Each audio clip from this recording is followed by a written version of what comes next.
Bonjour à tous et à toutes bonne année, euh, bonne année 2022. Je vais me présenter tout d'abord. Donc, je suis Smula Saint-Félix, psychologue de l'orientation et référente mentorat au sein de l'association Tremplin Handicap et je serai votre animatrice pour cette table ronde. Donc, comme je vous le disais, je travaille à l'association Tremplin Handicap, qui est une association qui accompagne les jeunes en situation de handicap dans la réussite de leur parcours académique et vers leur insertion professionnelle. Pour cela, elle travaille avec des employeurs privés et publics afin de les accueillir pour qu'ils puissent réaliser leur stage, leur alternance ou trouver leur premier emploi. De plus, l'association met en place des actions pour mobiliser les collaborateurs et les collaboratrices de ces employeurs pour les acculturer au sujet du handicap, mais aussi les ouvrir à l'inclusion de ce public. Du public, en tout cas, les personnes en situation de handicap. Parmi ces actions, nous comptons la démarche du mentorat, qui est un outil efficace pour engager les collaborateurs, mais aussi accompagner les jeunes en situation de handicap. Tremplin Handicap a intégré le collectif Mentorat en 2021 avec 2 autres associations également engagées sur le sujet du handicap et de l'insertion professionnelle des jeunes en situation de handicap, qui sont l'ARPEJ et la FEDE 100% en dynamique, qui intervient d'ailleurs à cette table ronde aujourd'hui.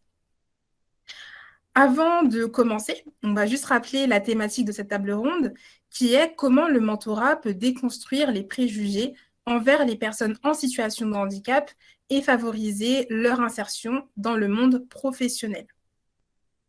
Il était important que cette table ronde ait lieu parce qu'aujourd'hui, l'insertion des personnes en situation de handicap dans le monde du travail est à la fois un défi et une nécessité pour évoluer vers une société plus inclusive. Or, aujourd'hui, pour accéder à l'emploi, il faut être diplômé. Et pourtant, parmi tous les jeunes en situation de handicap ayant validé leur bac, seuls 8% choisissent de continuer leurs études dans le supérieur. Et lorsque diplômés, ils arrivent sur le marché du travail, ils se retrouvent confrontés à la discrimination à l'embauche. Cette discrimination, qui est souvent alimentée par les préjugés sur ce public, constitue l'un des premiers freins à l'insertion professionnelle des personnes en situation de handicap. Et on peut compter comme fait que depuis 5 années successives, le handicap est le premier motif de saisine de la défenseure des droits en matière de discrimination et que l'emploi est le premier domaine dans lequel s'exercent ces discriminations envers cette population. Cela a forcément une incidence sur le taux de chômage, le temps de recherche d'emploi des personnes en situation de handicap, qui est 2 fois supérieur à celui de la population générale, et cela peut être décliné pour les recherches de stages et d'alternance. À ce frein peut être ajouté le manque d'accessibilité des environnements de travail pour certains plutôt, et le manque de confiance en soi chez les jeunes qui leur font douter de leur capacité à occuper aussi des postes à responsabilité. Et ce, plus que leurs pairs qui font partie de la population générale. Ces derniers éléments ont été mis en lumière par une enquête de l'IFOP pour la GFIP qui a été réalisée en octobre dernier et qui portait sur les conditions d'accès à l'emploi des jeunes en situation de handicap. Nous savons donc que les préjugés envers les personnes en situation de handicap ont une influence sur la difficulté de ce public à s'insérer professionnellement. Et cela nécessite donc un vrai travail pour changer le regard et sensibiliser aussi les entreprises, notamment ceux qui y travaillent, tels que les collaborateurs et les managers. Et c'est un objectif qui peut être atteint par le biais du mentorat. Donc, pendant cette table ronde, nous allons nous efforcer d'identifier ensemble les besoins d'accompagnement des personnes en situation de handicap, faire ressortir toutes les propositions et les bonnes pratiques qui viendront ensuite nourrir les futures actions du plaidoyer du collectif mentorat, mais aussi nous aidera à apporter des réponses concrètes et adaptées pour favoriser l'insertion professionnelle des personnes en situation de handicap à travers le mentorat en nous appuyant sur le témoignage de nos intervenants. Quelques petits rappels logistiques et conseils aussi avant de commencer et de vous présenter nos intervenants. L'événement et les tables rondes sont enregistrés Aussi, si vous ne souhaitez pas être filmé, nous vous invitons à désactiver votre caméra.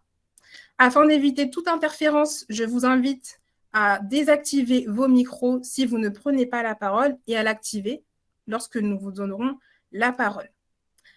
Après cet événement, tous les participants à la table ronde recevront un compte-rendu de l'atelier et tous les ateliers enregistrés seront diffusés par la suite sur le site lementorat.fr. Bien évidemment, les participants sont aussi encouragés à participer. Vous aurez un temps de questions-réponses qui durera 30 minutes à la fin de toutes les interventions, mais bien évidemment, vous pouvez réagir et commenter dans le chat qui est à votre disposition sur la plateforme.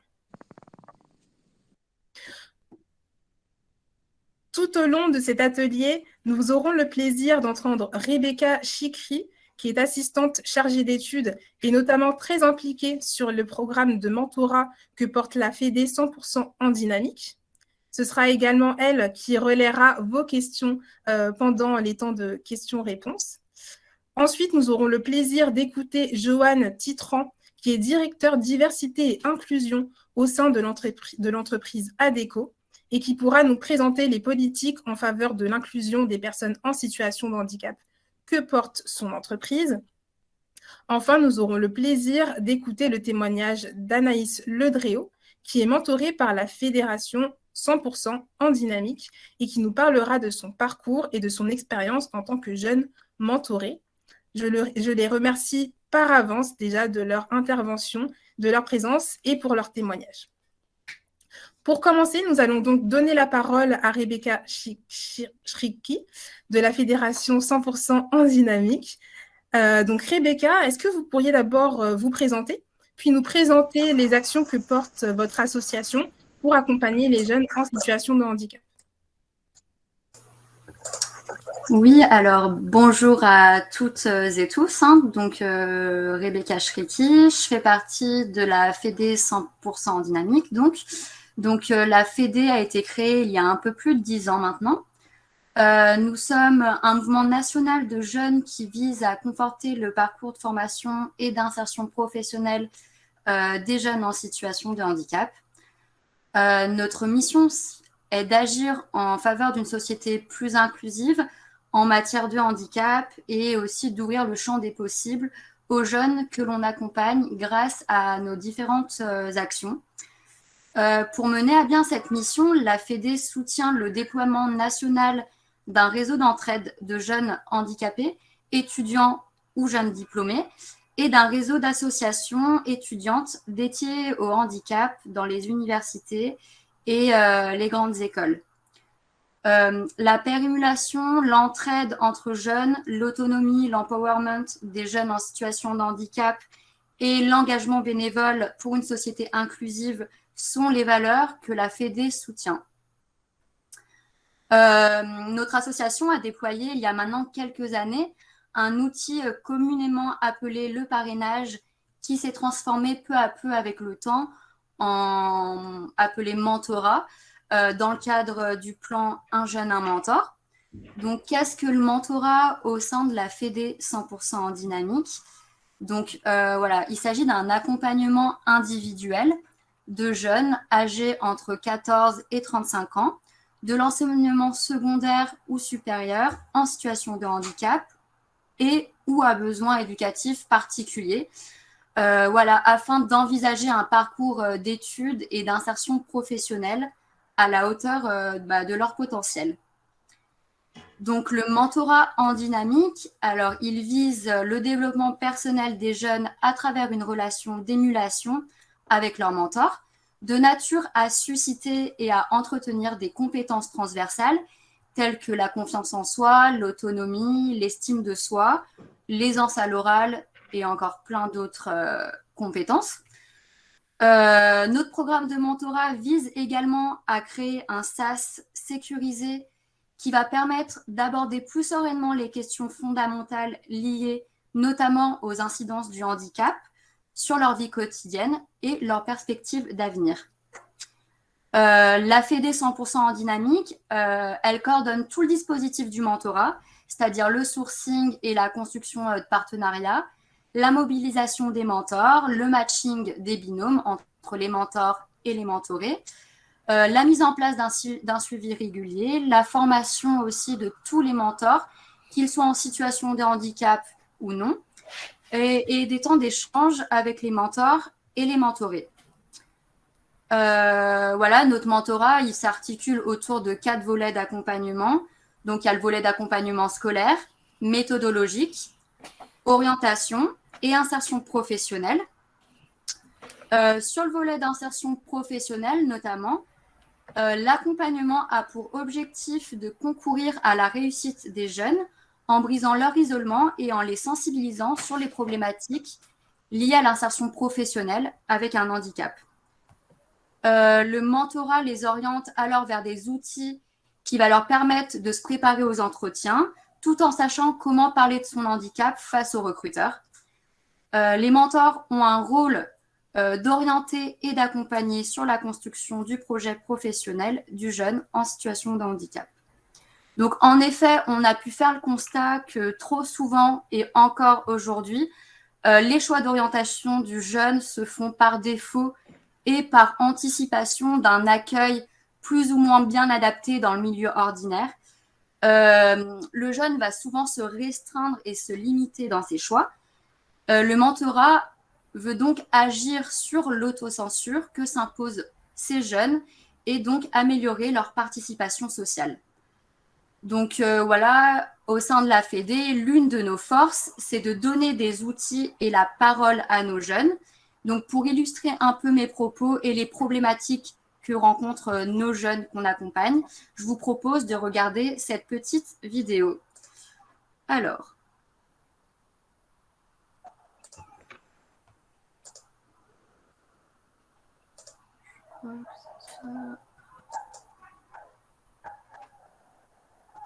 Donc, désolé, il y a la pub, évidemment.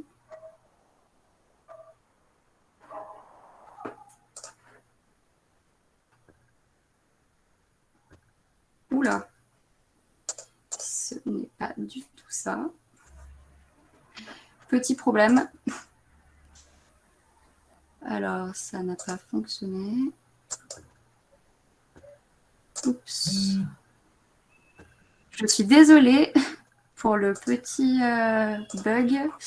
J'arrive tout de suite.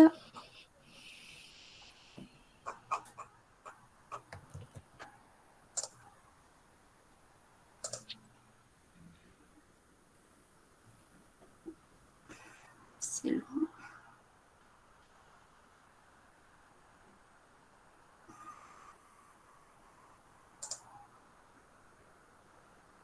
Alors, hop. Les aléas du direct. Ça arrive, ça arrive. Voici.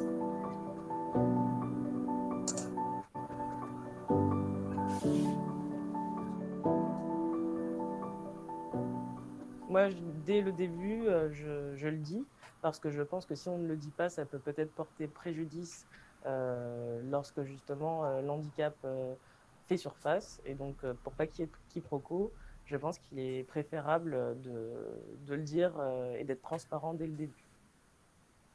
Si je le dis, cela pourrait poser certains problèmes.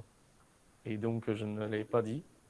Et ça s'est fait naturellement au cours du travail. J'ai dit qu'il y avait des choses que je ne pouvais pas faire ou qu'il fallait faire différemment. Je le dis après. Et quand je le dis, il dit « Mais pourquoi tu ne l'as pas dit ?» Je dis « Mais sinon, vous ne m'aurez jamais recruté. » Je le mets sur mon CV. J'hésite pas à en parler. En général, la question, elle vient naturellement dans les entretiens de recrutement. Sur tous les stages en ressources humaines, en général, les entreprises qui me recherchaient, c'était des entreprises qui souhaitaient justement avoir un impact sur le handicap. Moi, je pense qu'à partir du moment où l'entreprise elle est dans la dynamique vraiment d'embaucher, j'ai besoin de savoir en fait. Et qu'est-ce que je vais pouvoir demander à la rentrée, j'ai un jeune qui est malentendant, qui nous rejoint en pâtisserie. Moi, c'est la première fois. Donc, ça veut dire quoi accueillir une personne qui est malentendante dans une équipe? Justement, qu'est-ce que je dois savoir? Quelles vont être ses limites? Qu'est-ce que je suis en train de demander? Qu'est-ce que je suis en droit de demander ou pas? Ça, je crois que c'est vraiment quelque chose où il faut se détendre un peu sur le sujet et au contraire parler de manière très ouverte. Par peur de discrimination, on ne va pas dire. Et moi, ça, je pense que c'est une véritable erreur parce que l'employeur, au contraire, a besoin de savoir pour maximiser la qualité de l'accueil et puis limiter les risques aussi en entreprise. Aujourd'hui, plus que jamais, il faut qu'ils en parlent parce que c'est une réalité. Les entreprises veulent recruter des personnes en situation de handicap. Nous sommes, je pense, l'une des rares entreprises qui propose aux talents de se faire reconnaître dès le départ via l'application, ce qui nous permet à nous, effectivement, de pouvoir avoir un espèce de pop-up qui nous permet de dire, voilà, c'est une personne à accompagner différemment, puisqu'effectivement, il y a un besoin d'accompagnement pour la plupart du temps, même si ce n'est pas systématiquement le cas. Et donc, je pense que ça valorise et ça favorise aussi l'intégration de nos jeunes RQTH. Quand on est sur un trajet parallèle où on arrive à identifier dès le départ que le candidat a une reconnaissance handicap et qu'on arrive à prévenir notre client, on arrive toujours à adapter les choses.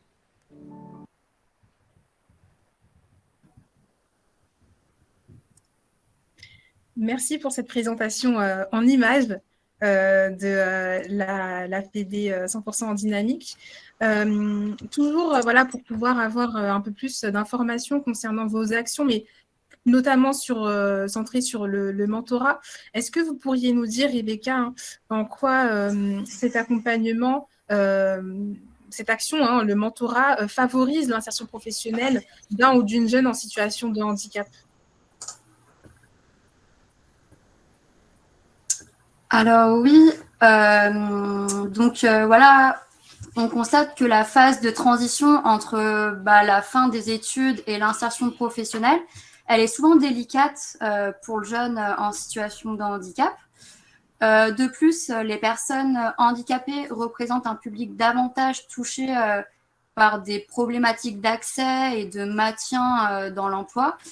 La force d'un accompagnement tel que le mentorat vers l'insertion pro, je pense, va donc permettre aux jeunes d'approfondir son projet, de discerner les meilleures opportunités au regard de ses ambitions, de son bagage et de son potentiel.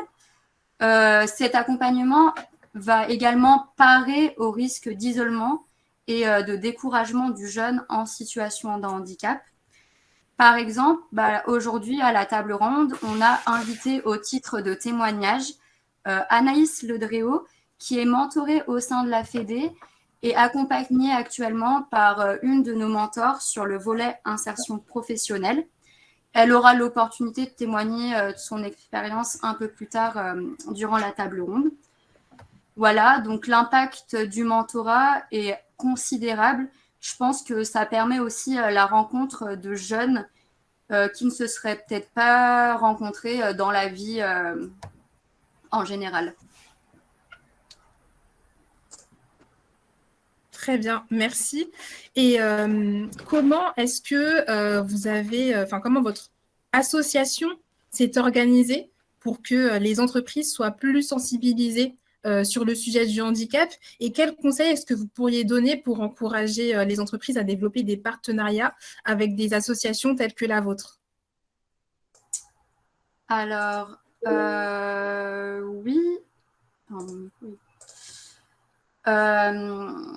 Donc, comme on va pouvoir le voir, le témoignage, par exemple, de personnes concernées, comme dans la vidéo qu'on vient de vous montrer, ou alors comme aujourd'hui avec Anaïs, elle est essentielle pour sensibiliser les entreprises à l'insertion d'un professionnel, d'un public en situation de handicap. C'est aussi aller à l'encontre des entreprises en les sensibilisant. Par exemple, nous, la force de la FED, c'est de faire connaître nos nombreuses actions, notamment comme les rencontres avec des entreprises lors des handicafés sur tout le territoire national. Il y a aussi les DUOD, qui est une journée d'immersion en entreprise ou dans un organisme public. Tout ça va favoriser la sensibilisation de l'ensemble des salariés au sein des entreprises, de se familiariser au handicap et de bénéficier d'outils pédagogiques sur le handicap. Donc, en gros, d'améliorer toute cette politique handicap au sein des entreprises pour tendre vers une société plus inclusive. Développer des partenariats avec des associations c'est aussi pour les entreprises accroître leur visibilité dans le champ du handicap, rencontrer des jeunes qui sont motivés, qui peuvent potentiellement rejoindre leurs équipes et renforcer leur position d'employeur inclusif. Voilà, et pour revenir sur le mentorat, lorsqu'on propose des engagements de bénévolat étudiant tels que le mentorat ou le tutorat, comme on le propose au sein de la FEDE, on vise à former aussi les futurs managers de demain à avoir des techniques beaucoup plus inclusives et donc mieux accueillir un public en situation de handicap. Merci beaucoup, Rebecca, pour tous ces éclairages. Un des points que vous avez mis en avant, c'était vraiment l'engagement des entreprises, ce qui joue beaucoup justement sur leur regard sur le handicap et pour pouvoir tendre vers l'inclusion. C'est-à-dire que si le regard des entreprises change sur le handicap, forcément, elles seront beaucoup plus accueillies. En tout cas, il y aura plus un élan vers ce public-là pour les accueillir au sein des entreprises et qu'elles puissent être insérées professionnellement. Et donc, je profite de cette petite transition pour me tourner vers Joanne Tritan. Nous savons que Cadeco est un acteur très engagé en faveur de l'intégration professionnelle des personnes en situation de handicap. Est-ce que vous pourriez nous présenter vos engagements en termes d'inclusion? Merci. Bonjour à toutes et à tous. Voilà, merci de dire que la politique qui est la nôtre est une politique engagée. Je crois qu'on n'est pas la seule entreprise à être engagée dans une politique volontariste en matière d'emploi et de handicap.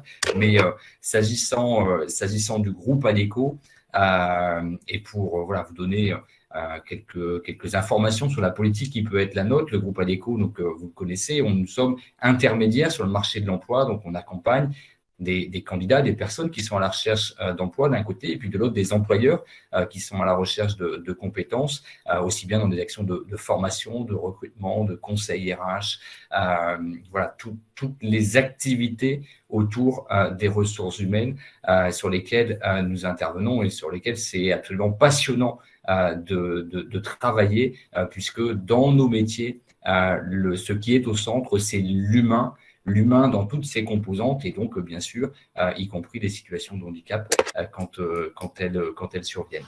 Une fois que je dis ça, ce qu'on peut dire, ce que je peux rapidement vous dire de notre politique handicap, c'est que ça fait 35 ans que cette politique, plus de 35 ans que cette politique elle est mise en place. C'est une politique de proximité, c'est une politique de terrain et qui est destinée à la fois à nos collaborateurs et collaboratrices au sein de nos bureaux, au sein de nos équipes, au sein de nos agences du groupe ADECO, donc ce qu'on va appeler nous nos collaborateurs permanents. Donc voilà, première cible de notre politique handicap, et puis bien sûr également auprès de l'ensemble des candidats, des intérimaires, des consultants qu'on va mettre à l'emploi, qu'on va mettre à disposition auprès d'autres employeurs. Et donc, pour chacune de ces populations, on a une organisation handicap, on a des missions handicap qui s'occupent d'une part de nos collaborateurs permanents, d'autre part de nos intérimaires. Et l'action de chacune de ces missions handicap, ça va être bien sûr des actions de recrutement, des actions de maintien dans l'emploi, des actions de sensibilisation, voilà, ce qui constitue les piliers ou les leviers traditionnels d'une politique emploi et handicap. Au cœur de cette politique handicap qui est la nôtre, il y a une conviction et puis une responsabilité un peu particulière qu'on se donne au sein du groupe ADECO. La conviction qui est la nôtre, et qui forge notre politique, c'est que le handicap n'est pas un obstacle à la compétence. Le handicap n'est pas un obstacle à la compétence. C'est peut-être facile à énoncer, mais c'est un combat, c'est une motivation, c'est une conviction qu'on porte jour après jour, aussi bien auprès de nos équipes, nos collaborateurs, auprès des employeurs, des entreprises, des candidats qui font appel de nos services. Et puis, une responsabilité peut-être un peu particulière, qui est une responsabilité, je disais, nous sommes intermédiaires sur le marché de l'emploi et donc au centre des interactions entre, encore une fois, les personnes qui recherchent un emploi, les employeurs qui sont à la recherche de compétences. Et donc, on a une responsabilité, on se donne cette responsabilité de les sensibiliser, de porter ce message d'ouverture à la différence pour permettre le mieux aux uns et aux autres de se rencontrer, pour les uns d'accéder à l'emploi ou se développer dans l'emploi, se maintenir en emploi, et pour les autres, répondre à leurs besoins de compétences, faire grandir des talents, fidéliser des collaborateurs, des collaboratrices. Je vais m'arrêter là parce que je ne voudrais pas que ce soit une 2 minutes promotionnelle de l'action du groupe ADECO, mais voilà, pour vous situer en tout cas d'où je parle et quels sont les fondamentaux en quelque sorte de notre politique emploi et handicap. Bien sûr, et je l'ai dit en introduction de mon propos, il y a beaucoup d'autres entreprises qui mènent des actions très très vertueuses en matière d'emploi et de handicap. Merci beaucoup pour la présentation, en tout cas, de tout ce que vous portez comme action pour favoriser justement l'inclusion des personnes en situation de handicap, notamment au sein de votre entreprise. Étant donné que vous disiez, voilà, l'idée, c'est de porter justement ce sujet-là, vous joignez aussi les actions et vous êtes engagé sur le plan Un jeune, un mentor, et vous avez mis en place des programmes de mentorat au sein de votre entreprise. Est-ce que vous pourriez nous expliquer pour quelles raisons vous avez fait le choix du mentorat ?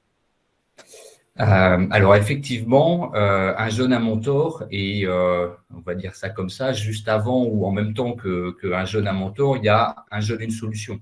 Donc le programme d'action qui a été mis en place par le gouvernement, que le groupe ADECO a rejoint, pour lequel on a pris des engagements, en l'occurrence recruter, intégrer 5200 jeunes au cours de l'année 2021. Et comme on est entre nous là, je sais pas combien on est exactement, mais on est entre nous, et puis que les résultats, je les ai, voilà, on a pu terminer de les consolider hier, je peux vous annoncer, c'est pas un scoop, c'est pas une grande nouvelle, mais c'est 5200 recrutements, c'est 5200 jeunes mis à l'emploi en 2021, et bien on les a tenus. On est un tout petit peu au-dessus des 5200, on est à 5300 jeunes intégrés en 2021 par les équipes du groupe ADECO.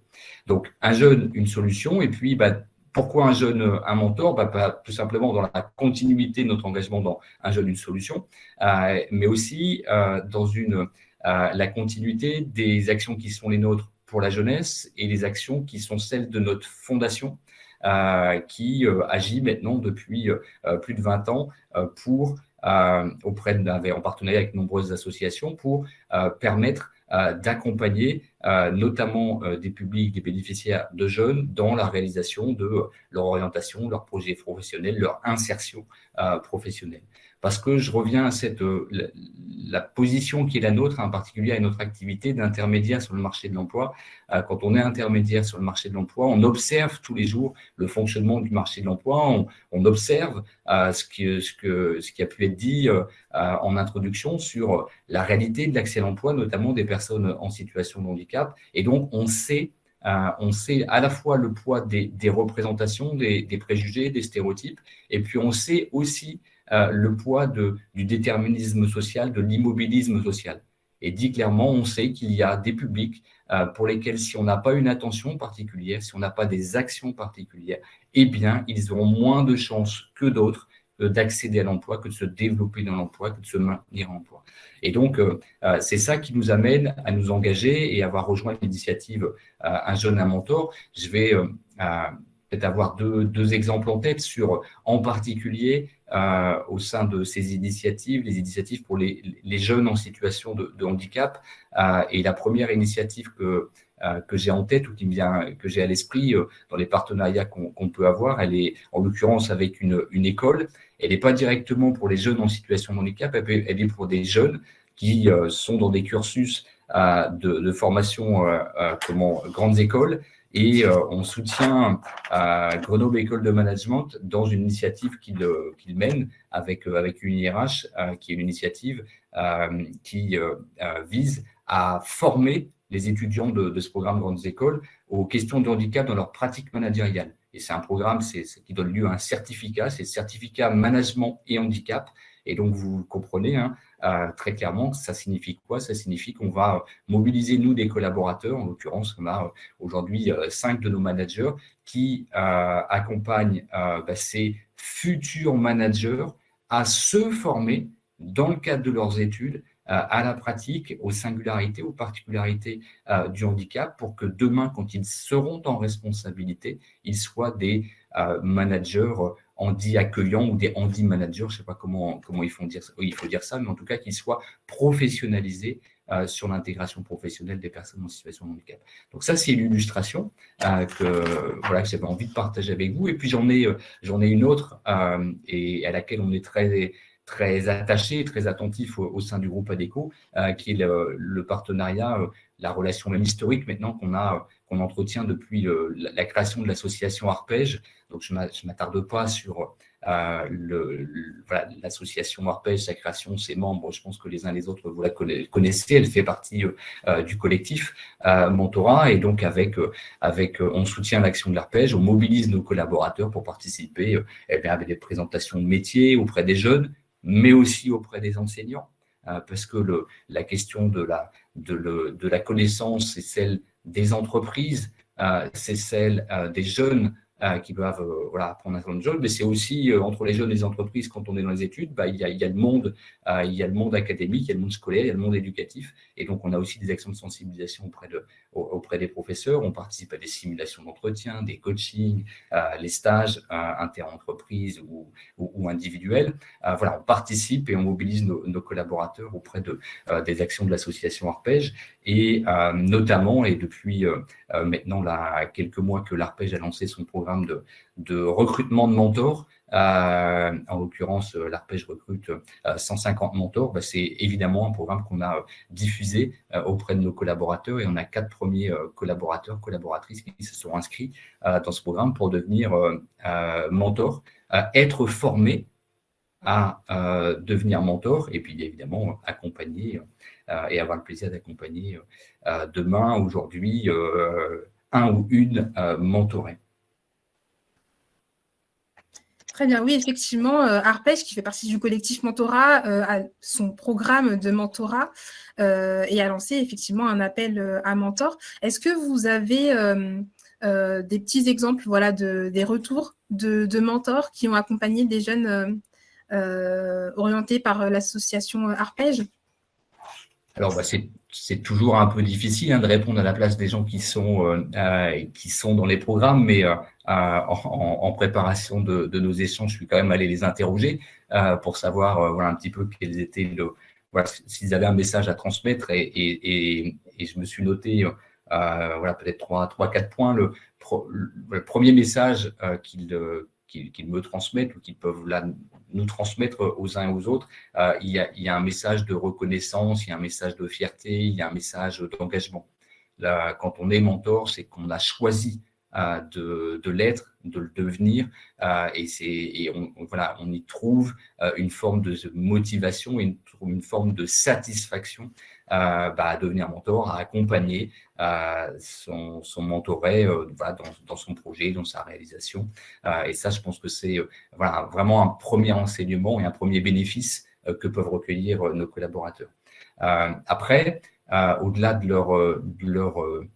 ce bénéfice que je vais qualifier d'individuel, en tout cas au sein du groupe ADECO, on encourage nos collaborateurs à participer à des actions de mécénat de compétences, donc y compris à des actions de mentorat, puisque on pense que ça leur permet de mettre en pratique un certain nombre de leurs compétences, d'en faire profiter, de les partager avec leur mentorat évidemment, mais aussi de développer de nouvelles compétences. Et ça, je pense que c'est un bénéfice que l'organisation et les individus retirent, et qui nous semble important, et tellement important que chez nous, au sein de nos équipes, ça fait partie des éléments qui sont passés en revue au moment de l'entretien annuel. On demande aux collaborateurs s'il s'est engagé dans une action de mécénat au cours de l'année écoulée, et quelles compétences il a pu acquérir, développer, renforcer à l'occasion de son action de mécénat de compétences, et donc bien sûr, y compris du bénévolat. Et troisième élément, et puis je m'arrêterai là, pour que on essaie de cette conviction, ou ces bénéfices, les convictions qu'il y a derrière, pour les faire vivre, on incite et on encourage nos collaborateurs à s'engager dans le mécénat de compétences et dans des actions y compris toujours donc évidemment de mentorat. Et pour ça, on a trois illustrations, trois leviers qu'on mobilise. D'abord, toutes ces actions de mécénat passent par l'action de notre fondation. Donc, on a une structure dédiée, une équipe dédiée qui anime l'ensemble de ces actions. Deuxième ingrédient pour en faire une réussite et mobiliser le plus grand nombre de nos collaborateurs, c'est qu'on accorde un droit à nos collaborateurs de 2 jours de mécénat de compétences. Donc, ça veut dire très clairement, nos collaborateurs ont un droit au mécénat de 2 jours par an qu'ils peuvent mobiliser dans des actions de mécénat de compétences. Et puis enfin, troisième levier ou ingrédient qu'on utilise, ce sont les programmes de développement des talents au sein du groupe ADECO. Donc, dans une grande entreprise comme la nôtre, on repère parmi nos collaborateurs, nos collaboratrices, des collaborateurs à potentiel. Et pour ces collaborateurs à potentiel, on met en place des programmes de développement de leurs compétences pour les faire grandir. Pour participer, en tout cas l'ensemble de ces… Il y a 3 programmes de développement des compétences chez nous. Dans l'ensemble de ces programmes de développement des compétences, il y a la réalisation d'une action de mécénat. Ça veut dire quoi? Ça veut dire qu'on passe et on transmet le message à nos équipes que pour être demain un futur manager, un futur leader du groupe ADECO, on vous met en place des programmes de formation. Ces programmes de formation sont indissociables de la réalisation d'une action de mécénat de compétences parce que, encore une fois, il y a cette conviction que quand on participe à des actions de mécénat de compétences, on transmet, on met en pratique ces compétences, mais on en développe aussi des nouvelles. Et ces nouvelles compétences, on pense qu'elles sont indissociables, indispensables au fait de devenir, en tout cas au sein du groupe ADECO, un manager du futur, un manager exemplaire auprès de nos équipes. Merci beaucoup. J'aurais retenu du coup cette dernière expression, un manager du futur. Justement, c'est un manager qui œuvre pour l'inclusion du public en situation de handicap, mais aussi pour la diversité en règle générale. Est-ce que, si on reprend justement le fait que pendant l'entretien annuel, vous mettiez le point sur les différents programmes pour développer les compétences, est-ce qu'il y a d'autres leviers sur lesquels vous agissez pour mobiliser vos collaborateurs, pour les encourager en fait à s'engager dans des actions telles que le mentorat? Une action de mécénat, ça doit nécessairement être une action qui repose sur du volontariat. En tout cas, nous, on est convaincus que c'est une erreur ou ça serait une erreur de l'imposer à un collaborateur, à une collaboratrice et de lui dire « tu dois devenir mécène, tu dois devenir mentor ». Je pense que en tout cas, on pense que ça ne vient pas des équipes, ça ne produit pas les effets qu'on attend et peut-être même ça peut être contre-productif aussi bien pour le mentor que pour le mentoré. Donc, il y a ces leviers ou ces ingrédients là que j'ai pu citer qui sont au cœur de notre recette et de notre mobilisation. Et en particulier, je peux revenir un petit peu sur l'action de notre fondation. L'action de notre fondation va beaucoup communiquer auprès de nos collaborateurs pour les inciter à devenir et à s'engager. Donc, ça passe par des newsletters, ça passe maintenant par une plateforme d'engagement en ligne, ça passe par des interventions régulières auprès de nos équipes, ça passe par le témoignage. Tout à l'heure, Rebecca disait la parole des bénéficiaires, la parole des gens qui s'engagent. C'est vrai que ça, c'est des ingrédients aussi qui participent de la mobilisation et qui sont vertueux. Voilà, si je devais donner quelques illustrations, mais là, tous les moyens de communication sont bons, je dirais, pour encourager la mobilisation. Merci beaucoup, Joanne, pour toutes ces informations. Et donc, maintenant qu'on a le retour des entreprises, nous allons maintenant passer la parole du coup aux bénéficiaires et notamment les mentorés en écoutant le témoignage d'Anaïs Ledréau qui est mentorée par le biais de la fédération 100% en dynamique. Donc, Anaïs, est-ce que vous pourriez vous présenter en quelques mots et puis aussi nous présenter votre parcours et ensuite nous partager les freins que vous avez rencontrés dans le cadre de votre recherche d'emploi depuis 2018. D'accord. Vous m'entendez, c'est bon? Oui, c'est très bien. Est-ce que tout le monde m'entend? Ok, parfait, très bien. Alors, donc, moi, je suis Anaïs Ledréau. Donc, en fait, je suis en recherche d'emploi depuis septembre 2018. Donc, je vais vous parler de mon parcours professionnel et puis et vous dire en quelques mots les freins sur justement la recherche d'emploi depuis septembre 2018 et puis sur le mentorat et aussi sur le mentorat. Donc, en fait, j'ai d'abord fait un baccalauréat professionnel de gestion administration de 2013 à 2016, de septembre 2013 à 2016. Et par la suite, un BTS assistante manager de 2016 à 2018. Donc, en fait, pendant mon baccalauréat professionnel de gestion administration, j'ai été amenée à faire donc différents stages. Un premier stage à la clinique Jouvenet, donc en gestion administrative, et un second à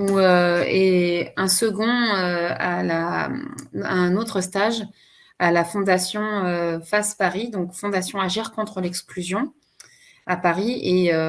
Et après, j'ai fait un autre stage, donc pendant ma première année de BTS, pardon, assistante manager à l'Union des industries et métiers de la métallurgie dans le 18e arrondissement de Paris. Et enfin, un autre stage pour ma deuxième année, mais cette fois-ci, c'était en Ariège, dans une entreprise dont l'activité principale était la découpe de pièces aéronautiques par jet d'eau, dans une entreprise, en fait, l'entreprise s'appelait Milora. Et en fait, donc pendant les différents stages, j'ai pu justement faire quelques tâches administratives, notamment, par exemple, j'ai préparé une feuille de route pour justement indiquer, notamment à la chargée de mission qui m'accompagnait justement à l'entreprise, à l'association FACE Paris, pour que justement elle puisse se rendre à une adresse bien précise à l'aide des applications dédiées. J'ai fait des comptes rendus de réunion, j'ai fait des comptes rendus aussi, un compte rendu sur l'optimisation du développement durable, parce que j'étais le matin à la clinique Jouvenet pendant mon stage, le matin, mi-temps au service qualité et mi-temps au service RH, ressources humaines plutôt. J'ai répondu à diverses candidatures, j'ai fait des commandes de fourniture, j'ai organisé une assemblée générale ordinaire. Ce que je dis extraordinaire, parce que j'ai l'habitude avec la Fédé 100% dynamique. Donc, j'ai fait l'organisation d'une assemblée générale ordinaire. J'ai géré une base d'archives pour justement le service direction emploi formation de l'Union de l'industrie et métiers de la métallurgie, pour que les salariés puissent retrouver leurs documents de manière optimale. Et j'ai aussi géré une enquête salariale à l'aide d'Access et d'Excel pour que je me rende compte un petit peu de ce qu'était le métier de statisticienne. J'ai préparé aussi des déplacements professionnels, j'ai retranscrit et analysé des rapports d'entretien individuel des salariés et j'ai aussi calculé les relevés d'heures des salariés. Et depuis septembre 2018, je suis en recherche d'emploi. Quelqu'un voulait parler ? Non, on vous écoute. Du coup, donc, vous avez eu pas mal d'expériences professionnelles durant votre parcours académique. Et donc, depuis septembre 2018, vous êtes à la recherche d'un emploi. Est-ce que vous pourriez nous expliquer brièvement qu'est-ce qui a été un frein pour vous, justement, dans cette recherche d'emploi ? Alors, ce qui a été un frein, c'était surtout déjà trouver les bonnes offres déjà, qui correspondaient justement à mon profil. D'où le pourquoi, en fait, je me suis inscrite sur la GFIP, Pôle emploi aussi. Et puis, je suis suivie aussi également par l'association Tremplin et également suivie par la plateforme Emploi Accompagné, donc par une job coach qui m'accompagne aussi dans mes recherches d'emploi. Et en fait, ce qui a été le frein, c'est déjà surtout trouver les bonnes offres et en fait, trouver justement un poste qui corresponde à mon profil. Et puis, au niveau des expériences aussi, étant donné que ma dernière expérience date de 2017 et que c'était un stage, ça fait quand même un gros trou entre de plusieurs années, de quelques temps. Et je pense que c'est ça qui pose problème aux entreprises. Donc là, à l'heure actuelle, donc j'exerce une mission de bénévolat à l'association la Fédé 100% dynamique. Et je fais également aussi je vais faire une période de mise en situation en milieu professionnel. Donc pour ceux qui ne connaissent pas, donc PMSMP autrement dit, c'est donc une période de stage entre guillemets qui permet déjà de renouveler, de remonter un petit peu en compétences pour justement voir ce que je peux faire en tant qu'assistante administrative. Et c'est une période en fait qui dure de 15 jours à 1 mois, qui est gratuite pour l'entreprise, qui est renouvelable une fois au sein d'une même entreprise et avec une convention qui est signée donc entre Pôle emploi, l'entreprise et moi. Et là, je vais faire une PMSMP donc avec AXA. Avec AXA que j'ai rencontré lors d'une sortie que AXA avait organisée avec Tremplin d'ailleurs au musée du Louvre. Et donc c'est de là que j'ai posé la question s'il était possible de faire une période de mise en situation. Donc les 2 personnes, donc l'assistante, il y avait une assistante de direction et un autre monsieur qui travaille aussi dans l'événementiel, qui m'a dit que oui, que ça pourrait être faisable. Donc du coup, j'ai eu des entretiens. Donc normalement, c'est bon, c'est acté. Donc je commencerai au mois de mars. Donc je vais voir du coup justement ce que va m'apporter cette PMSMP. Et justement, vu qu'on parle d'AXA, c'est au sein d'AXA aussi que vous avez trouvé votre mentor par le biais de la Fédé 100% en dynamique. Est-ce que vous pourriez nous expliquer comment s'est mis en place ce mentorat? Alors, en fait, c'est pas au sein d'AXA que j'ai trouvé ce mentor. En fait, c'était un hasard. Alors, en fait, ce mentorat, ça a été mis en place. Rebecca, tu m'arrêtes si jamais je me trompe. Donc, en fait, Oui. c'est bien depuis la crise sanitaire, si je me trompe pas. C'est exactement ça, oui. Du coup. Voilà, ok. Et en fait, donc cette plateforme, donc auparavant, je bénéficiais d'un parrainage avec la Fédé 100% dynamique. Et en fait, au niveau de la crise sanitaire, ce mentorat a été mis en place justement pour approfondir les recherches d'emploi et puis pour aider aussi, pour favoriser l'entraide. Tu me dis si je me trompe, Rebecca, au niveau méthodologique. Pour garder un lien social entre tous les bénéficiaires et les bénévoles. Donc, on a mis ça en place pendant la pandémie. C'est exactement ça, hein. Anaïs, je te laisse continuer. Oui, voilà, merci Rebecca. Et donc, du coup, j'ai bénéficié au départ, j'ai longuement hésité, donc je me suis dit, oui, je vais quand même si j'ai un accompagnement par la plateforme Emploi Accompagné, je vais bénéficier quand même de ce programme de mentorat. Donc, je me suis inscrite vers le mois d'octobre, par là à peu près.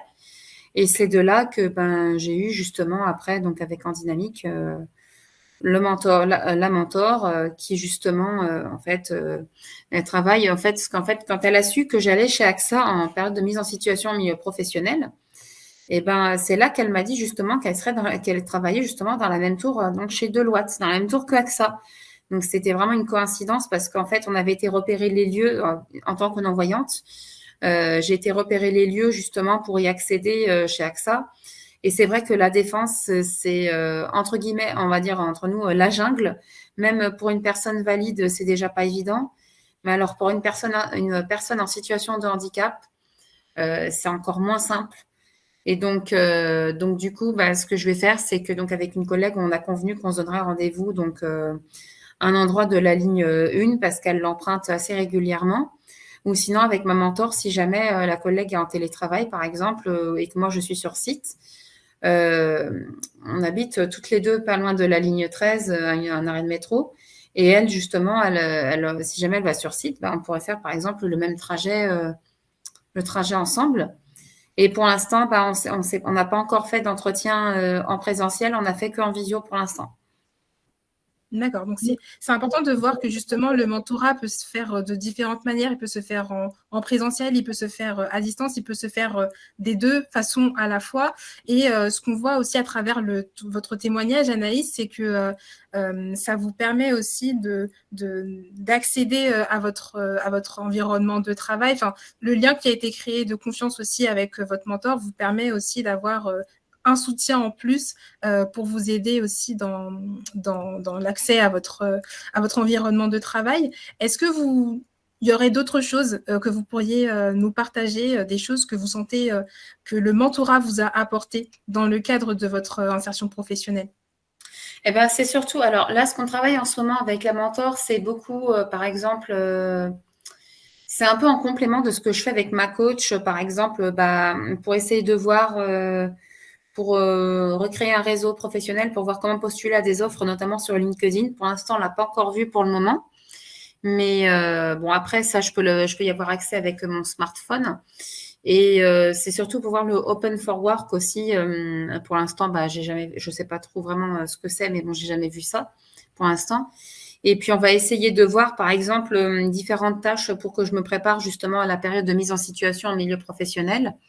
Notamment, par exemple, si jamais je dois organiser une réunion ou si j'invite à une réunion, par exemple, voir comment la personne a accepté la demande, par exemple.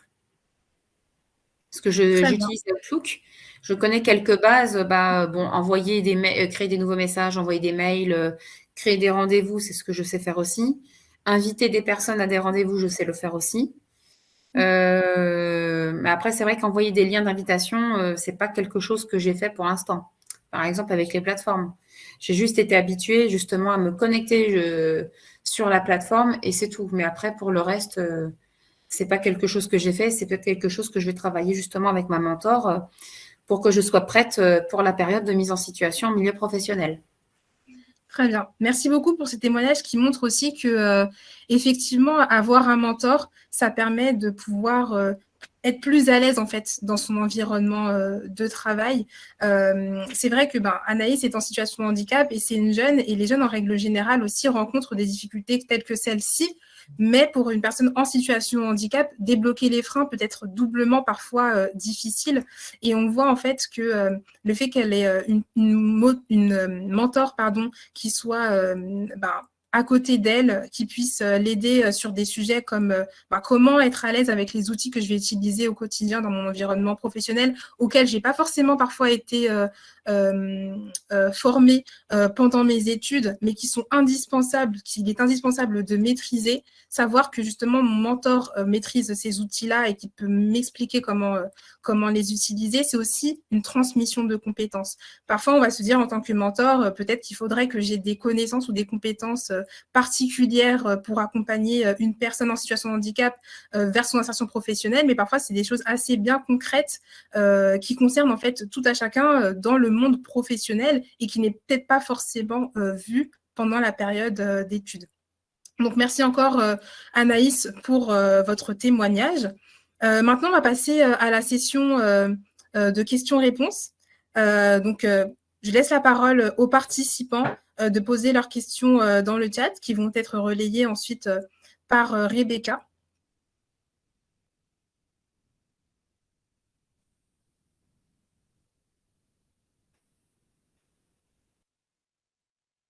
Alors, du coup, moi, j'en aurais peut-être une en attendant que les questions arrivent, à laquelle peut-être Rebecca, mais aussi Joanne pourrait répondre. On parle du mentor et donc du statut du mentor, mais le fait aussi que les jeunes en situation de handicap ont parfois un peu moins confiance en eux pour occuper certains postes à responsabilité. Et on sait que, par exemple, dans la société d'aujourd'hui, le fait d'avoir un exemple, ça peut pousser les jeunes justement à avoir un peu plus confiance et se dire que oui, ce parcours-là est aussi accessible pour moi. Et donc, ma question est, est-ce que pour vous, il serait peut-être nécessaire que le mentor soit lui-même en situation de handicap, ou le mentorat, justement, pour les personnes en situation de handicap, devrait justement être ouvert à n'importe quel professionnel?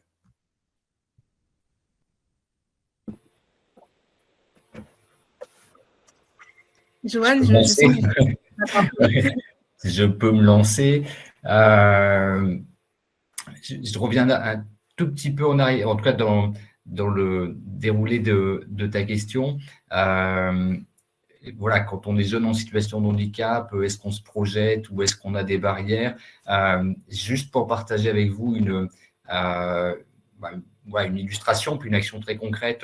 Je disais tout à l'heure, je parlais de notre partenariat avec l'Arpège. Donc, l'Arpège a un tas d'actions, le collaborateur y participe. Et puis, on fait quelque chose, en tout cas, on a proposé à l'Arpège de faire quelque chose qui sort, entre guillemets, de leur programme d'action traditionnelle. Le groupe ADECO est partenaire du tournoi de tennis de Roland-Garros et du tournoi de tennis fauteuil de Roland-Garros.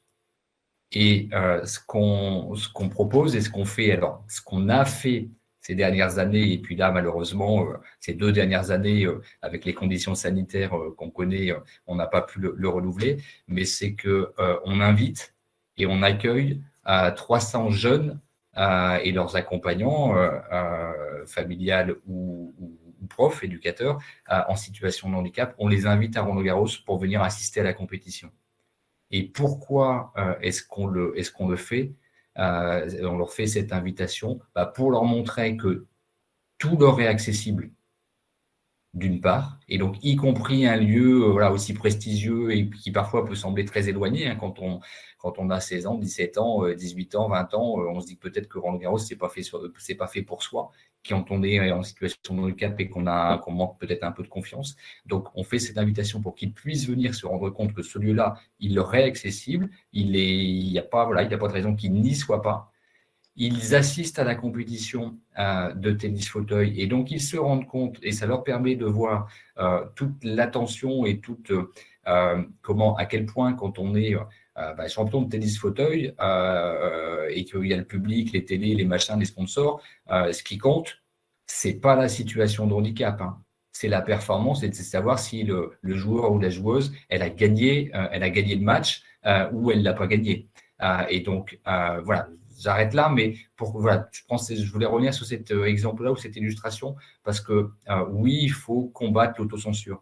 Le chiffre que tu as rappelé tout à l'heure sur les jeunes en situation de handicap qui passent le bac, qui ont le bac et qui ne poursuivent pas leurs études supérieures, c'est un gâchis, quoi, c'est terrible.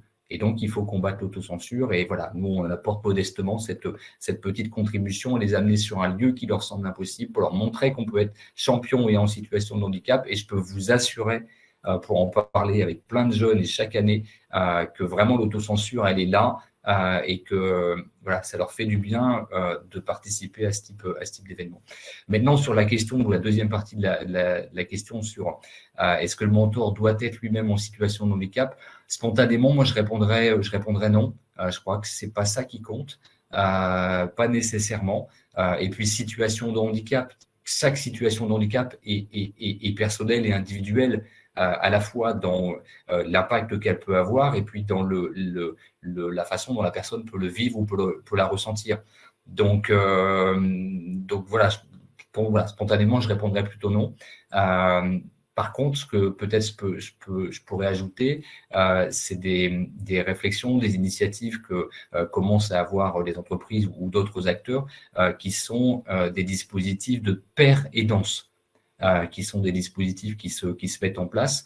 Et c'est quoi la pair aidance? C'est permettre à des personnes qui partagent une même situation de handicap de pouvoir échanger entre eux et de pouvoir, au besoin, s'accompagner, se donner des conseils, se réconforter. Mais voilà, on n'est pas dans une situation de mentorat, on est là typiquement par rapport à la situation de handicap que connaît la personne. Elle a la possibilité, si elle le souhaite, de se retrouver, d'échanger avec des personnes qui partagent la même situation qu'elle et pour, encore une fois, échanger sur cette situation de handicap, mais pas sur autre chose. Merci beaucoup pour cette réponse très complète et très claire. Rebecca, juste avant de vous donner la parole, je vais peut-être la donner à Anaïs, qui est elle-même mentorée. Donc, je ne sais pas si votre mentor est en situation de handicap ou pas, mais par rapport à cette question, quel est votre avis?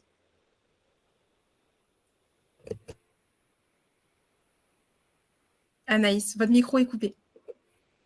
Vous m'entendez? Oui. Ok. Est-ce que vous pouvez répéter votre question? Parce que je n'ai pas entendu, excusez-moi.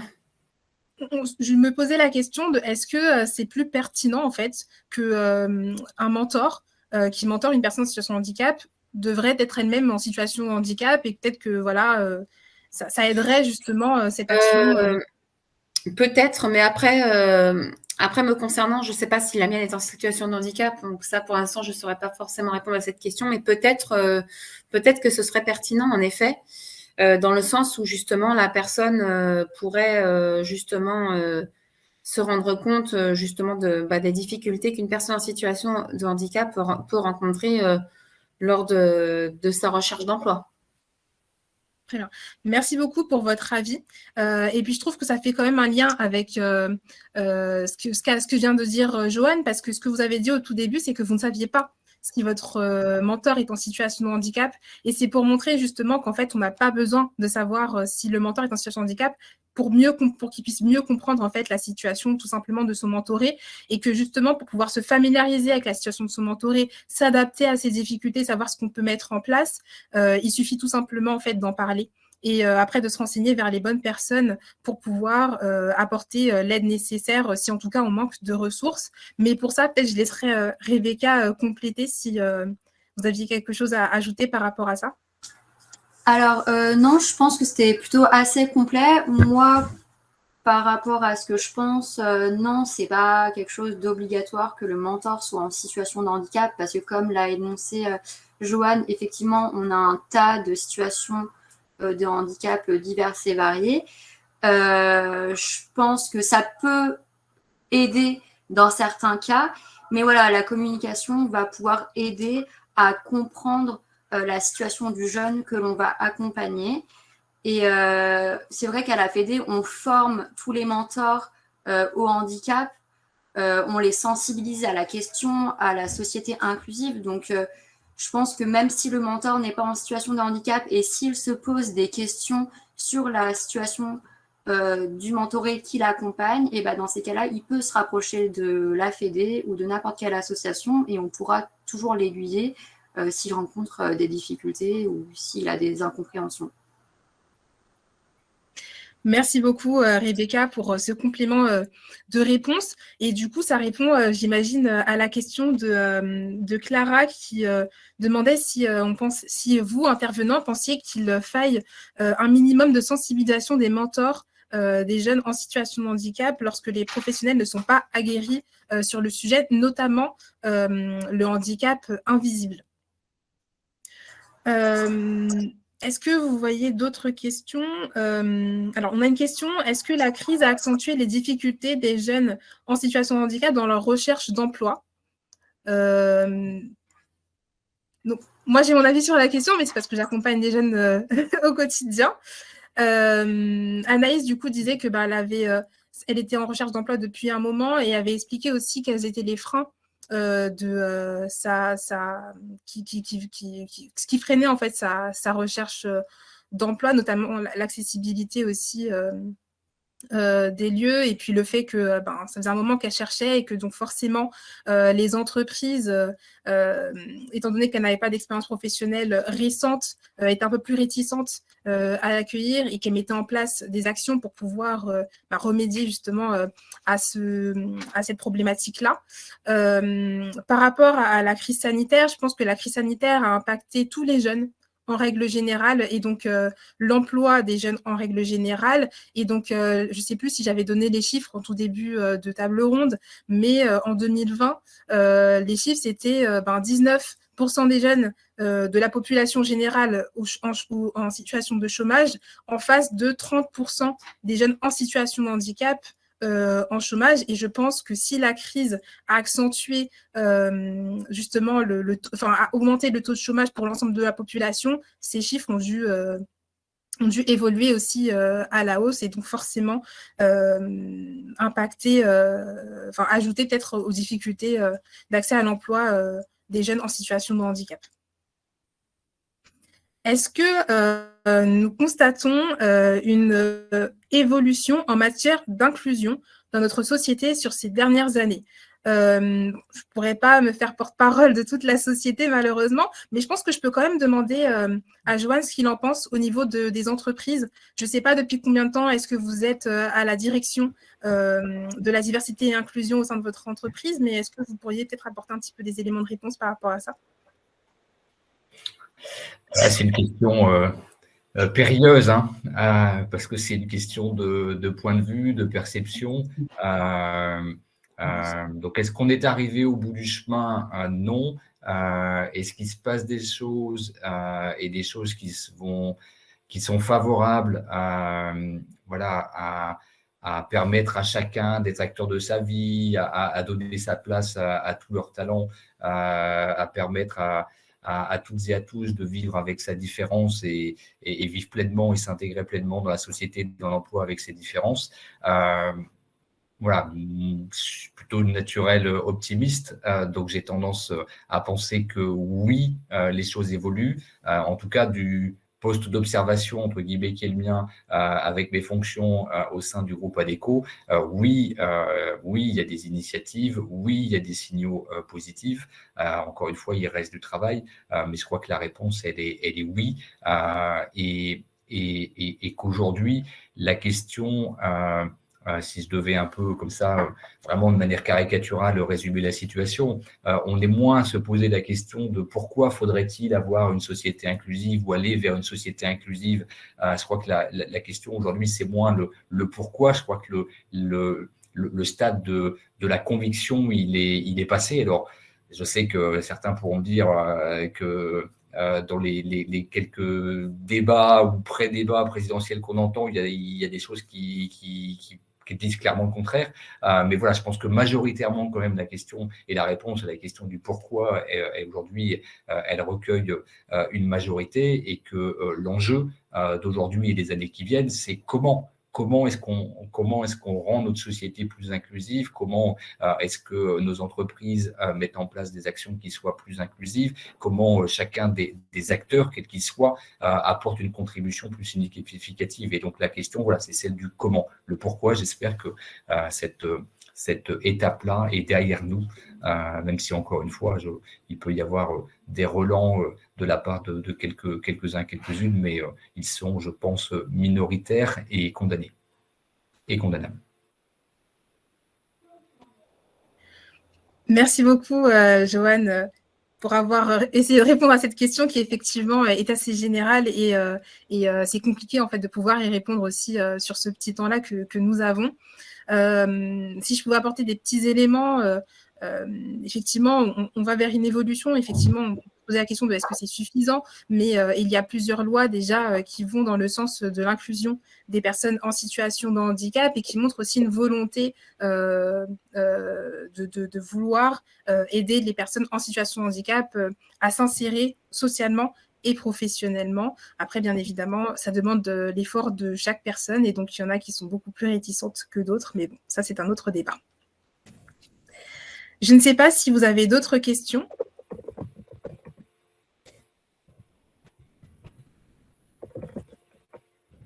Vous pouvez prendre la parole avec votre micro si vous le souhaitez. Je ne sais pas si...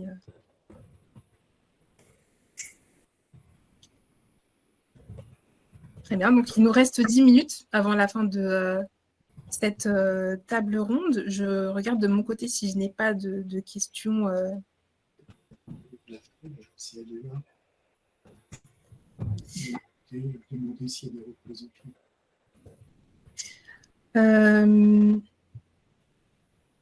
Alors si j'ai une question peut-être pour Rebecca, étant donné que parmi les différents programmes de mentorat que vous portez, vous aviez mis en avant justement le mentorat orientation. Est-ce que vous pourriez nous expliquer un petit peu comment est-ce que c'est mis en place ? Alors en réalité, c'est exactement le même programme de mentorat. C'est juste qu'en fait, on va travailler autour de 4 volets d'accompagnement. Donc, il y a le volet accompagnement scolaire, méthodologie, orientation et insertion professionnelle. Et lorsque les mentors en fait s'inscrivent sur la plateforme d'entraide, en fait, on va leur demander sur quel volet d'accompagnement ils souhaitent accompagner le jeune par rapport aux compétences qu'il peut fournir. Donc, tout ce qui est orientation, ça va vraiment aider le jeune à vraiment savoir dans quelle branche, dans quel secteur d'activité il veut s'orienter.